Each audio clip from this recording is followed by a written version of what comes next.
विद्यार्थियों, मैं राजेश बड़गुजर फिर से एक बार हमारे चैनल में आपका स्वागत करता हूं।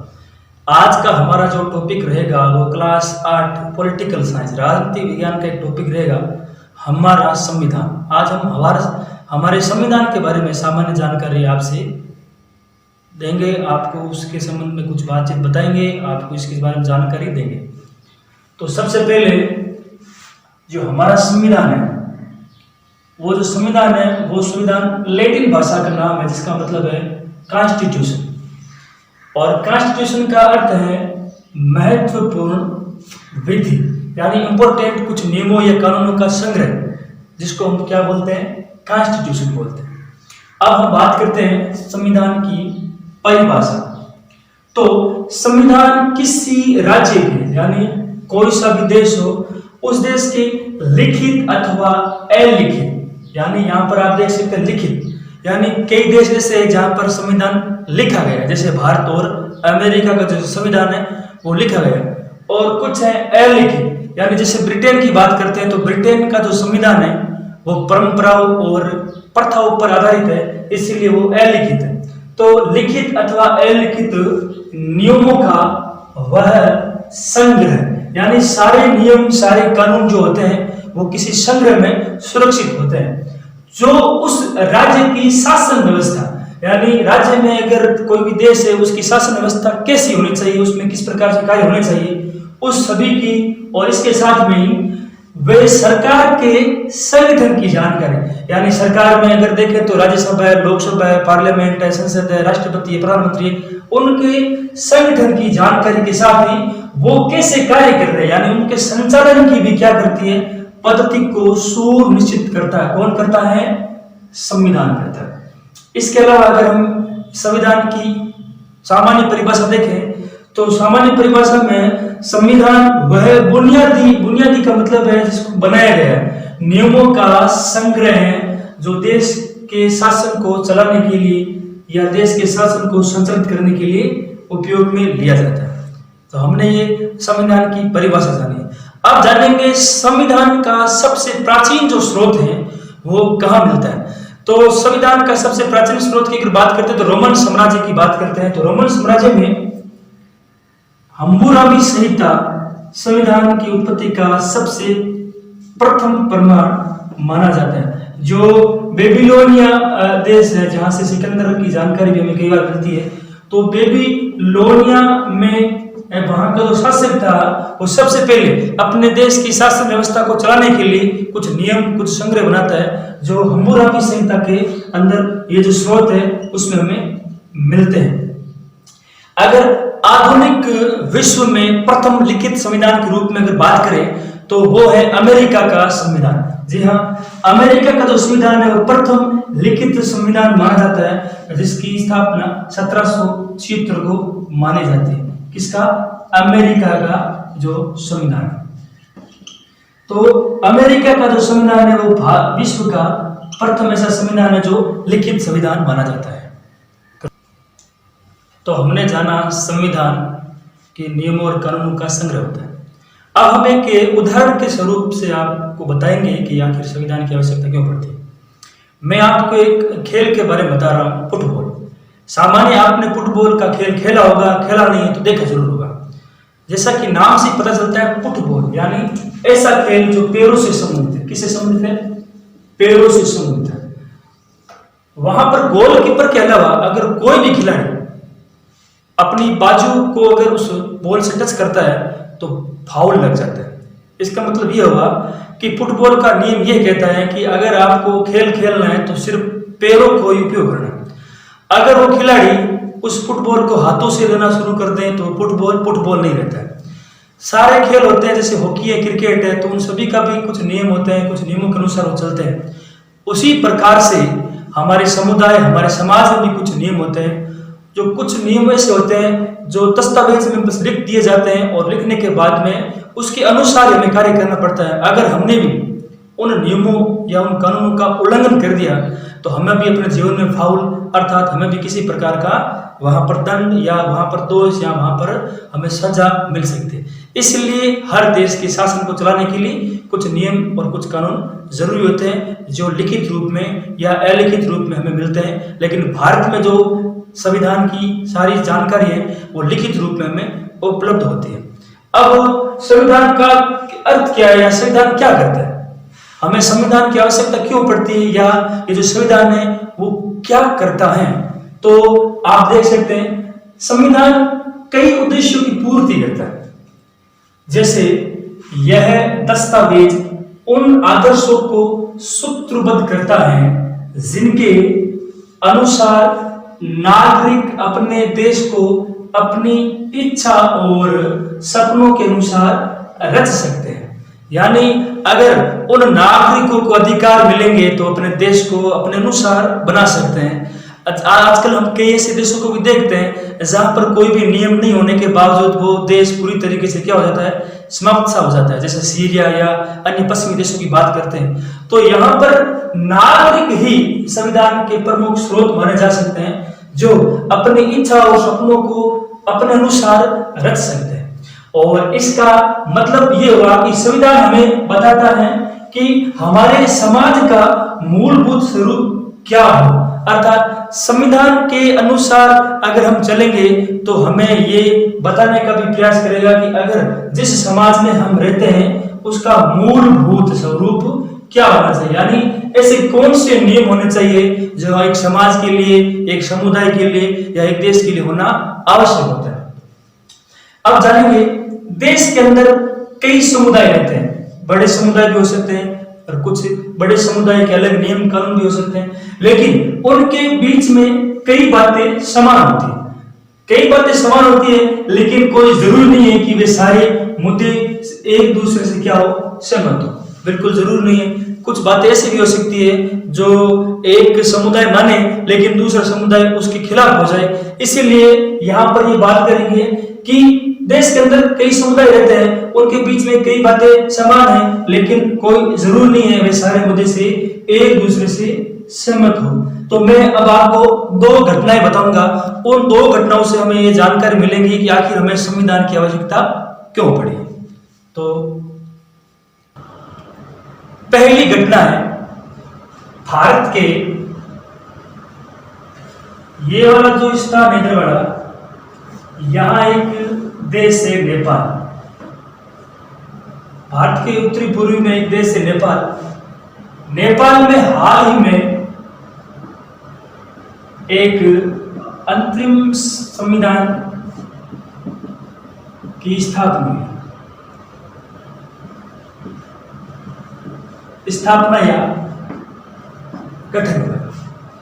जब नेपाल में पहले से ही संविधान था तो फिर संविधान आखिर क्यों बदला, तो इसके पीछे कारण यह है कि नेपाल में सन 1990 में जब राजा ज्ञानेंद्र थे वहां के शासक, तो उन्होंने उस समय गांवों के अंदर जो माओवादी संगठन थे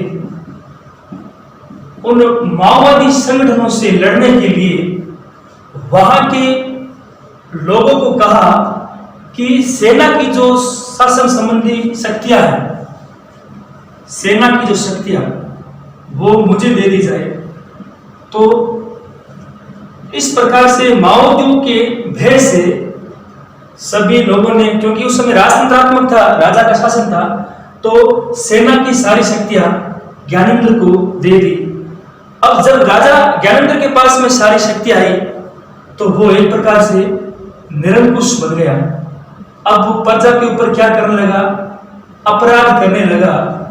अब प्रजा के साथ वो भेदभाव करने लगा, उन पर अत्याचार करने लगा। तो जब ज्ञानेंद्र के बाद में जितने भी जो शासक हुए उन शासकों में परंपरा बन गई थी कि सेना की या जहां जो शक्तिशाली विभाग था, जो शक्तिशाली शक्तियां थी, वो उसके बाद में सभी राजाओं के पास आ गई। तो इसके लिए वहां के जो प्रजा थी वो बहुत दुखी हो चुकी थी। तो वो उन्होंने क्या कर दिया, विद्रोह कर दिया। क्यों कर दिया? क्योंकि वहां राजतंत्र था और राजतंत्र में राजा या जो राजा से संबंधित मंत्री परिषद है, उन मंत्री परिषद की ही शासन संबंधी सारी जानकारियां वहां चलती है।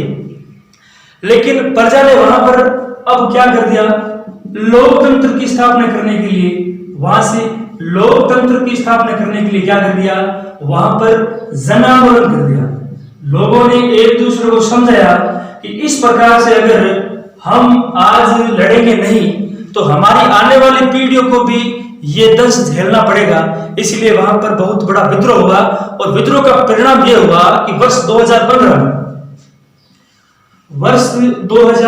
में नेपाल में क्या हो गया, एक नया संविधान लागू हो गया। जी हाँ, नया संविधान। अब वहां के लोगों को अपने राजा या जो भी सेना या शासक का जो सर्वोच्चपति है उसका चुनाव मत के द्वारा होगा। इसका मतलब है अब जन आंदोलन का परिणाम यह हुआ कि वहां पर संविधान रचा गया और अब संविधान के अनुसार वहां पर सारी जानकारियां पाई गई थी। तो हमने पहली ये घटना देखी कि सभी समाज में बहुत बड़े समुदाय भी होते हैं, लेकिन ये जरूरी नहीं है कि वो हर नियमों में सहमति रखें। जैसे कि हमने नेपाल के बारे में जाना, तो नेपाल में राजतंत्र की जगह लोकतंत्र स्थापित करना जरूरी था। क्यों करना जरूरी था? क्योंकि वहां प्रजा अपने समाज या राज्य को अपने सपनों के अनुसार वहां पर कार्य नहीं कर सकते। जैसा कि आपने यहां देखा कि उन्होंने कौन सा संघर्ष किया, तो कई दशकों से वहां के लोगों ने जन आंदोलन किया, वह हड़तालें की, जुल्स की, सरकार के अंदर ये एक प्रकार से भाव जगाने का प्रयास किया कि हमें एक नया संविधान देने की प्रयास कीजिए। उसके बाद में 2006 में आखिरकार उन्हें राजा की सत्ता खत्म करने में क्या मिली, कामयाबी मिली। और उसके बाद में वे पिछले संविधान को इसलिए नहीं चाहते थे, यानी संविधान तो पहले से ही था उनके पास में राजतंत्र का, लेकिन आखिरकार वो उसको क्यों नहीं चाहते थे नेपाल में। ये परिस्थिति अलग अलग प्रकार की, एक संविधान को बनाने के लिए आखिर संविधान की आवश्यकता क्यों पड़ती, तो वो इसलिए नहीं चाहते थे क्योंकि उसमें आदर्श नहीं थे जो नेपाल के लिए चाहते थे और उनके लिए वे लड़ते थे। तो आखिरकार वर्ष 2015 में अपने देश के लिए उनको एक नया संविधान मिल गया। तो ये पहली घटना है जिनसे हमें पता चलता है कि हो ना हो कि हर समुदाय किसी अन्य बात के लिए सहमति प्रदान करता है। दूसरी घटना, अब दूसरी घटना भी एक बार जानेंगे। अब दूसरी परिस्थिति देखेंगे तो एक कक्षा की बात कर रहा हूं मैं। अब एक कक्षा में 30 विद्यार्थी थे। वहां के जो सर थे उनको ऑफिस में किसी काम के लिए जाना पड़ा, तो उसने मॉनिटर से कहा कि जब तक मैं वापस नहीं आऊं तब तक आप अपनी कक्षा का ध्यान रखना। मॉनिटर में भी एक सुनील नाम का लड़का था जो दबंग टाइप का था। दबंग का मतलब था वो सभी को परेशान करता था। जैसे ही सर वहां ऑफिस के लिए गए और उसने क्या किया, अनिल को परेशान करना शुरू कर दिया और उसने कहा, अनिल जब सर आएंगे तो मैं तेरी शिकायत करूंगा। जैसे ही सर कक्षा में आए तो सुनील ने कहा, सर जब आप गए हुए थे तो अनिल ने पूरी कक्षा को डिस्टर्ब किया। तो सर ने क्या कहा, अनिल आज तुझे पूरी छुट्टी के बाद में विद्यालय में रुकना है और 3 घंटे तक यहीं बैठे रहना है। अनिल ने कहा, सर मेरी गलती क्या है? लेकिन यहां पर 30 विद्यार्थियों में सुनील की बात इसीलिए मानी गई क्योंकि वो क्या है, कक्षा का एक मॉनिटर है। तो कई बार इस प्रकार की घटनाएं हो जाती है कि जब इस प्रकार की घटना होती है तो हमें उस घटना से बचाने के लिए संविधान की आवश्यकता पड़ती है। क्यों? क्योंकि वो हमारे अधिकारों को क्या करता है, सुनिश्चित करता है कि हमारा अधिकार क्या है, क्या हमारा शोषण हो रहा है क्या, यानी जो भी है या हमारे पास में समानता का जो भाव है वो नहीं हो रहा है क्या।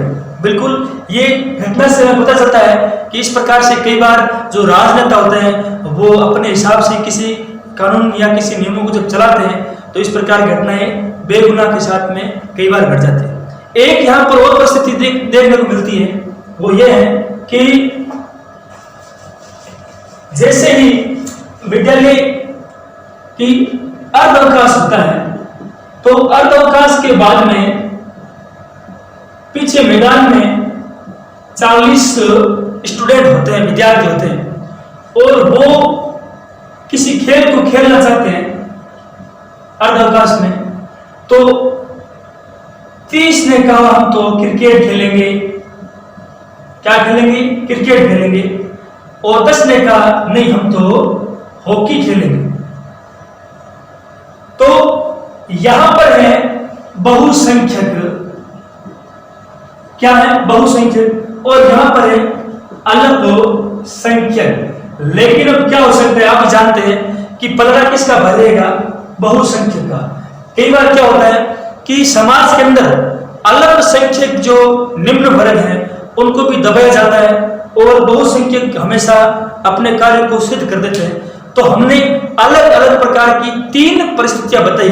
उन 3 परिस्थितियों को निपटने के लिए हमें किसकी आवश्यकता पड़ती है, संविधान की आवश्यकता पड़ती है।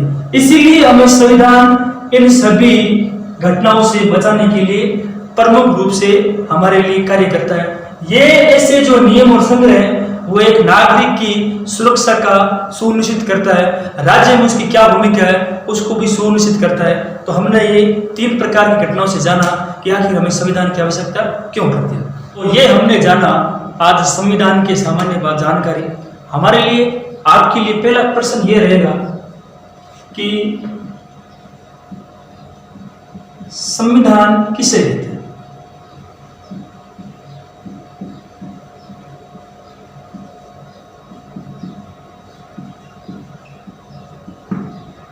और दूसरा क्वेश्चन रहेगा,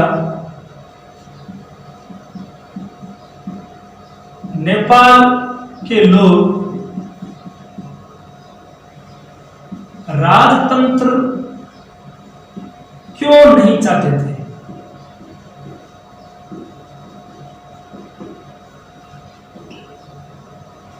ये 2 क्वेश्चन हैं।